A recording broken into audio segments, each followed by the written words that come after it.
నమస్తే, welcome to our channel. నేను ప్రియా కౌశిక్. ప్రస్తుతం మనతో పాటు సీనియర్ జర్నలిస్ట్ కిరణ్ పోల్దాస్ గారు ఉన్నారు. హలో సార్, నమస్తే. హాయ్ అండి. సార్, డొనాల్డ్ ట్రంప్ ప్రెసిడెంట్ అయిన ఇమీడియట్ గా తీసుకున్న డెసిషన్ లో మేజర్ గా ఇంపాక్ట్ చూపించేది భారతీయుల మీద అని చెప్తూ ఉన్నారు. ఎందుకంటే గ్రీన్ కార్డ్ హోల్డర్స్ కానీ అక్కడ వలసపోయిన భారతీయులకు కానీ ఇంకా రిటర్న్ వచ్చే ఛాన్సెస్ ఎక్కువగా ఉన్నాయి. ఏదైతే బర్త్ రైట్ కి సంబంధించిన గ్రీన్ కార్డ్ కి సంబంధించి సర్టిఫికేట్ ఇస్తూ ఉంటారో, అక్కడే ఉండొచ్చు అనేది ఉంటుందో, అక్కడ సిటిజన్షిప్ వస్తూ ఉంటుందో, అవన్నీ క్యాన్సిల్ చేస్తున్నట్టుగా తెలుస్తోంది. ఏమంటారు సార్? సో ఒక రకంగా ఇది కొంచెం ఇబ్బందికరమే భారతీయులకు. కానీ వాస్తవాలు కూడా మనం పరిగణలో తీసుకోవాలి. భారతీయులు ఒక్కళ్ళకే ఇబ్బంది ఏం కాదు. ఇది అందరూ చాలా మంది, మనం ఒక్కళ్ళమే కాదు వెళ్ళేది. చాలా మంది ఇతర దేశాల వాళ్ళు వెళ్తుంటారు. చైనా వాళ్ళు వెళ్తారు, మెక్సికో వాళ్ళు వెళ్తారు, ఇట్లా చాలా మంది పాకిస్తాన్ వాళ్ళు వెళ్తుంటారు. అనేక దేశాలు అనేక దేశాల వాళ్ళు అక్కడికి వెళ్తారు. అయితే ఇక్కడ ట్రంప్ చెప్పింది ఏంటంటే అక్రమ వలసలను నిరోధించడానికి మాత్రమే ఈ కార్యాచరణ చేపట్టాడు ఆయన. ఫస్ట్ ఆఫ్ ఆల్ ఆయన చెప్పింది ఏంటి, ఇక్కడ ఇంతకు ముందు దాకా అక్కడ పిల్లలు అక్కడ పుడితే తల్లిదండ్రులు గనక అక్కడ గ్రీన్ కార్డ్ హోల్డర్స్ కాకపోతే, అక్కడ పౌరసత్వం తల్లిదండ్రులకు లేకపోతే పిల్లలకు కూడా ఇక్కడి నుంచి ఉండదు. ఇప్పుడు వరకు ఉన్నది ఏంటంటే, అక్కడ తల్లిదండ్రులకు పౌరసత్వం లేకున్నా అక్కడ వాళ్ళు పిల్లల్ని కంటే ఆ పిల్లవాడికో పాపకో బాబుకో అక్కడ వాళ్ళు సిటిజన్స్ అయిపోతారు. వాళ్ళు పెద్ద అయిన తర్వాత వాళ్ళని ఆధారంగా చేసుకుని వాళ్ళ డిపెండెంట్స్గా వీళ్ళు అక్కడ ఉండొచ్చు. ఈ రకమైన ప్రక్రియ జరుగుతుంది గత కొంతకాలంగా. సో అది వాళ్ళు ఎందుకు పెట్టారు, ఎక్కడ పుడితే అక్కడ సిటిజన్షిప్ రావాలి కాబట్టి దాదాపు అమెరికా ఒక్క దేశంలోనే కాదు, దాదాపు 38 దేశాల్లో ఇది బర్త్ రైట్, ఇది జన్మతః పౌరసత్వం అనేది ఉంది 38 దేశాల ప్రపంచంలో. అమెరికా ఇప్పుడు ట్రంప్ ఏమంటాడంటే ఇది మా దగ్గర మాత్రమే ఉంది, అందుకే దీన్ని రద్దు చేస్తున్నామని చెప్తున్నారు. కానీ కాదు, 38 దేశాల్లో ఉంది. First thing. రెండవది, ఆయన రద్దు చేయడానికి ప్రధానంగా అక్రమ వలసలు నిరోధించడానికి రద్దు చేశాడు. ఇవాళ మెక్సికో నెంబర్ 1 అండి. అత్యధిక వలసదారులు మెక్సికో నుంచి వెళుతున్నారు. అక్రమ వలసదారులు మెక్సికో నుంచి ఎక్కువగా వెళుతున్నారు. ఆ తర్వాత ప్లేసు ఎల్ సాల్వడార్, ఆ తర్వాత ప్లేసు భారత్. సో మన దగ్గర నుంచి కూడా అక్రమంగా వలస వెళుతున్నారు. ఈ అక్రమ వలసలకు అడ్డుకట్ట వేయాలి కదా, అందుకే ఆయన ఆ నిర్ణయం తీసుకున్నారని మనం భావించాలి. ఇప్పుడు మన దేశంలోకి బంగ్లాదేశీయులు అక్రమంగా చొరబడితే మనం బాధపడమా? ఇవాళ వాడెవడో వచ్చేసి మహమ్మద్ షరీఫుల్ అనేవాడు వచ్చేసి సైఫ్ అలీ ఖాన్ని పొడవడానికి ట్రై చేశాడు. వాడు అక్రమ వలసగా వచ్చిన వాడు.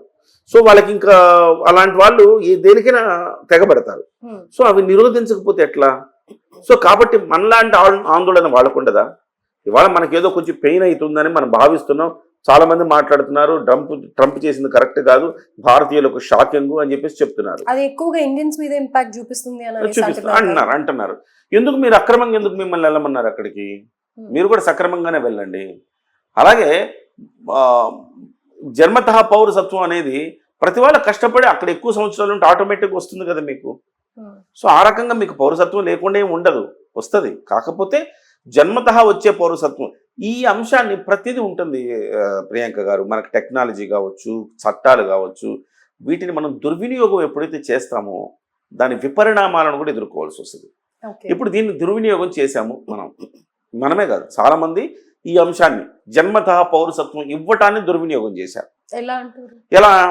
ఒకళ్ళు ఎవరు అమెరికా వెళ్తారు, ఉద్యోగం వస్తుంది, చదువుకోవడానికి వెళ్తారు, చదువుకున్న తర్వాత అక్కడే ఉండి ఉద్యోగానికి ట్రై చేసుకుంటారు, ఉద్యోగం వస్తుంది, ఉద్యోగం రాగానే పెళ్లి చేసుకుంటారు, అమ్మాయిని కూడా అక్కడ తీసుకుపోతారు, ఆడ పెళ్ళవంగానే పిల్లలు పుడతారు, పిల్లలు అక్కడే పుడతారు, అక్కడే కావాలని పిల్లల్ని అక్కడ పుట్టించుకొని వాళ్ళకి శాశ్వతమైన పౌరసత్వం వచ్చేలా చేసుకొని వాళ్ళ మీద ఆధారపడి వీళ్ళు అక్కడ ఉండేటట్టుగా చేసుకుంటారు. First thing. రెండోది, చాలా మంది బర్త్ టూరిజం అనేది ఒకటి పెట్టుకున్నారు. అమెరికాకి వెళ్ళి పిల్లల్ని కనాలి, మన పిల్లలకి అమెరికా పౌరసత్వం ఉండాలి, ఇప్పుడు లైఫ్ లాంగ్ ఎప్పటికప్పుడు ఉపయోగపడుతుంది అని చెప్పేసి బర్త్ టూరిజం పేరుతోటి అమెరికా వెళ్ళి పిల్లల్ని కనడం కూడా చేస్తున్నారు. సో ఇలా చేయటం వల్ల మనం వాళ్ళు ఇచ్చిన ఆ ప్రివిలేజ్ని, ఆ గౌరవాన్ని, ఆ హక్కుని దుర్వినియోగం చేసినట్టు అవ్వలేదా? సో ఇలా చేస్తూ ఉన్నారు. ఇలా చేస్తున్న క్రమంలో ట్రంప్ లాంటి వాడికి మండి ఇలాంటి డెసిషన్ తీసుకున్నాడు. మనకి ఇప్పుడు ఈవెన్ మన తెలంగాణలో కూడా మొన్న ఎవరు అల్లు అర్జున్ గారు ఏదో ఇష్యూ అయిందని చెప్పేసి అంటే తెలంగాణ వాళ్ళు ఏం మాట్లాడారు, అల్లు అర్జున్ నీ పౌరసత్వం, నీ సిటిజన్షిప్ ఎక్కడుంది చెప్పు, నీ ఆధార్ కార్డు ఎక్కడుంది చెప్పు అనలేదా? అంటే ఆఫ్టర్ ఆల్ మన తెలుగు రాష్ట్రాల్లో ఒక తెలుగు వాడై ఉండి తెలుగు రాష్ట్రాల్లో మనమే ఈ వివక్ష ఎదుర్కొంటున్నాము. మరి అమెరికా వాడికి ఉండదా అండి? మీరైతే ఇట్లా మాట్లాడతారు, అమెరికా వెళ్ళి మాత్రం అక్రమంగా అమెరికాకి వెళ్ళిపోవాలి, అక్కడే పిల్లల్ని కనాలి, మనకు పౌరసత్వాలు వచ్చేయాలి, అమెరికా వాడికి దక్కనే మనకు దక్కాల. మనం మాత్రం సాటి తెలుగుడిని ఇక్కడికి రానియం. సాటి తెలుగుడు రాగానే మనం గవ్వుని లేస్తాం, ఎక్కడికి నీ ప్రాంతం ఎక్కడికి, నీ అయ్యా జాగిరా అంటాం మనం. ఎందుకనాలి? సో మన భారతదేశంలో మనం ఉండటానికి మనకు హక్కు లేదా? మన భారతీయ పౌరసత్వం లేదా నాకు? అంటే అనేక మందినండి ఈ రకమైన హ్యూమిలియేషన్ చాలా చోట్ల గురవుతా ఉన్నారు ఇక్కడ. అటువంటిప్పుడు దేశం కాని దేశంలో వాడు బాగా డబ్బున్న దేశం, వాడికి ఆ డబ్బున్న దేశంలో వాడికి విపరీతమైన సౌకర్యాలు ఉంటాయి, లగ్జరీ లైఫ్ ఉంటుంది, ప్రభుత్వం అనేక రాయితీలు ఇస్తూ ఉంటుంది. అలాంటి దేశంలో వాడికి చెందాల్సినవన్నీ కూడా మనం తెచ్చుకోవడానికి మనం అక్కడికి వెళ్ళిపోయి ఇలాంటి జన్మతః పౌరసత్వాలను కూడా మనం దుర్వినియోగం చేసేసుకుంటే ఏదో ఒక రోజు ఇలాంటి పరిణామాలను ఎదుర్కోవాల్సి వస్తుంది. రైట్. అండ్ అక్కడ వైట్స్ కూడా అటాక్ చేసేది మెయిన్ రీజన్ మన ఇండియన్స్ మీద ముఖ్య కారణం ఏంటంటే చాలా టాలెంటెడ్ ఉంటాడు, వాళ్ళ జాబ్స్ అన్ని పోతున్నాయి అన్న రీజన్స్ తోనే అటాక్స్ ఎక్కువగా అవుతూ ఉంటాయి కదా. అయితే ఇప్పుడు మెయిన్ క్రైటీరియా ఏంటి సార్? మరి వెళ్ళాలి అని అనుకునే వాళ్ళకి ఏంటి క్రైటీరియా?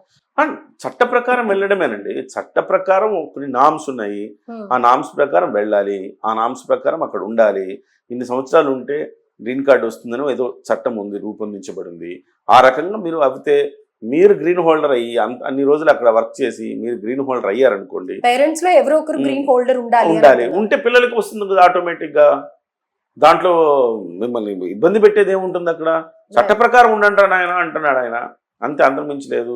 పైగా బ్రెయిన్ డ్రైన్స్ చూడండి, చదువుకునేదంతా ఇక్కడ చదువుకుంటారు, ఇక్కడ డబ్బుతో చదువుకుంటారు, ఇక్కడ గవర్నమెంట్ సొమ్ముతో చదువుకుంటారు, చదువుకొని అక్కడికి వెళ్ళిపోయి అమెరికా లాంటి దేశాలకు వెళ్ళిపోయి స్థిరపడిపోతారు. బ్రెయిన్ డ్రైన్ అంటారు కదా. సో ఇవన్నీ కూడా అవ్వకూడదంటే మన మేధో సంపత్తి తరలి వెళ్ళిపోతుంది. వెళ్ళకూడదంటే ఖచ్చితంగా ఎంతో కొంత ఈ నిబంధనల వలన కనీసం భారతదేశంలో వెళ్ళాలా, సంపాదించుకోవాలా, మళ్ళీ రావాలా, నీ మాతృభూమికి ఏదైనా చెయ్యాలా. అలా చేయకుండా నేను అమెరికాలో సెటిల్ అయిపోతాను, అమెరికానే నా కంట్రీ అని చెప్పేసి ఇండియా పట్ల, ఇండియన్ పీపుల్స్ పట్ల చవకబారు విమర్శలు చేసే వాళ్ళు అనేక మందిని చూస్తున్నాం. ఇవాళ మేము అమెరికాలో ఉంటాం, మీ ఇండియాలా కాదు, మీలా కాదు, ఇలాంటి మాటలు మాట్లాడే వాళ్ళని చూస్తూ ఉంటాం. అలాంటి వాళ్ళకి అందరికీ ఇది చెంపపెట్టు అని నేను భావిస్తా ఉన్నా. ఖచ్చితంగా మీరు నిబంధన ప్రకారం వెళ్ళండి, అదే సమయంలో అక్కడ వెళ్ళి పనిచేసి డబ్బులు సంపాదించుకొని మళ్ళీ ఇక్కడికి వచ్చి భారతదేశానికి ఖర్చు పెట్టండి, మీ మాతృభూమికి ఖర్చు పెట్టండి అని చెప్పి నేను విజ్ఞప్తి చేస్తా ఉన్నా. సో సార్, ఇప్పుడు ఎంతో మంది వెళ్ళిపోయి అక్కడ సెటిల్ అయిన వాళ్ళు ఉన్నారు కదా, సెటిల్ అయిన వాళ్ళు అండ్ రీసెంట్ గా అక్కడికి వెళ్ళిన వాళ్ళు కూడా ఉంటుంటారు కదా. మరి ఇది ఎప్పటి నుంచి ఇంప్లిమెంటేషన్ చేసిన తర్వాత నుంచా, లేకపోతే ఇక్కడ నుంచి వెళ్ళే వాళ్ళక ఎలా ఉండబోతుంది? ఇప్పుడు అంటే ఈ ప్రభుత్వం వచ్చిన తర్వాత నుంచి మాత్రమే ఇంప్లిమెంటేషన్ ఉంటుంది. గత ప్రభుత్వంలో ఎవరైతే అక్కడ పిల్లల్ని కన్నారో వాళ్ళకి పౌరసత్వం వచ్చేసినట్టే. ఇప్పుడు ఇక నుంచి పిల్లల్ని కనే వాళ్ళకి ఈ రూల్స్ అన్ని చెక్ చేసుకోవాలి, వాళ్ళకి పౌరసత్వం రాదు. సో పాత వాళ్ళకి అదే ఇబ్బందికరం కాదు. సో ఇక్కడి నుంచి అమల్లోకి వస్తుంది కాబట్టి ఇప్పుడు ఆల్రెడీ పౌరసత్వం వచ్చిన వాళ్ళకి ఇబ్బంది ఏం లేదు. అంటే ఏమంటున్నారంటే ఇప్పుడు వెళ్ళిన వాళ్ళు రీసెంట్ టైమ్స్ లో వెళ్ళిన వాళ్ళందరూ ఇంకా మళ్ళీ బ్యాక్ టు ఇండియా వచ్చేస్తూ ఉంటారు, అయిపోయింది అని అనేసి అని అంటున్నారు. సో వాళ్ళకి ఎలాంటి ప్రమాదం, వాళ్ళకి ఎలాంటి ప్రాబ్లం లేదంటే మీరు అక్రమంగా వెళ్ళారనుకోండి వెనక్కి వచ్చేస్తారు. సక్రమంగా వెళితే ఎందుకు వస్తారు వెనక్కి? అక్కడే ఉంటారు, హ్యాపీగా ఉంటారు, అక్కడే ఉండటానికి అవకాశం ఉంటుంది. అమెరికా కూడా నీకు బాగా టాలెంటెడ్, నాకు ఈ దేశాన్ని పనికొస్తామంటే కాదంటదా, ఖచ్చితంగా రమ్మనే అంటది. కానీ నేను అక్కడికి వెళ్ళాలి, ఇక్కడ నేను అడక తింటున్నాను, అక్కడికి వెళ్ళి ఎంతో కొంత సంపాదించాలి, ఆ దేశంలో రూపాయి అక్కడ రూపాయి ఇక్కడ రూపాయితో చూస్తే అక్కడ డాలర్ 90 రూపాయలు ఉంది కదా. సో కాబట్టి నేను అక్కడికి వెళ్ళిపోతే ఏదో ఒక రకంగా ఫేక్ డాక్యుమెంట్లు సృష్టిస్తా, అట్లా ఫేక్ సర్టిఫికేట్లు పుట్టిస్తా, ఆడికి వెళ్ళిపోయి ఎక్కడ ఎలాగో హోటల్లోనూ అక్కడో ఎక్కడో పనిచేస్తూ బతికేస్తా అంటే ఇలాంటి వాళ్లకు ఇబ్బంది తప్ప నిజంగా సక్రమంగా వెళ్ళిన వాళ్ళకి ఎలాంటి ఇబ్బంది లేదు. Right sir, thank you so much.